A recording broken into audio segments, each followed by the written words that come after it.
We'll guide you through how to use the Zapier free plan to automate your tasks efficiently.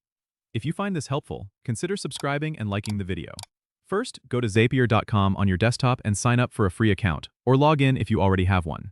Once you're in, you'll be taken to the dashboard. Here, you can create your first Zap by clicking on Create a Zap at the top right corner. A Zap is an automated workflow that connects your apps and services. You'll need to choose a trigger app to start. For example, select Gmail if you want an action every time you receive an email. You'll then choose a specific trigger event, like a new email in your inbox. Next, connect your Gmail account and allow the necessary permissions. Once connected, the trigger is set, and you can move on to setting up the action. Choose an action app, such as Trello, if you want to create a task for each email. Then select the action event, like Create Card. Connect your Trello account and specify the details, like board and list, where the card should be created. After setting up the action, you can test your Zap to ensure everything works as expected. If everything is running smoothly, give your Zap a name and turn it on.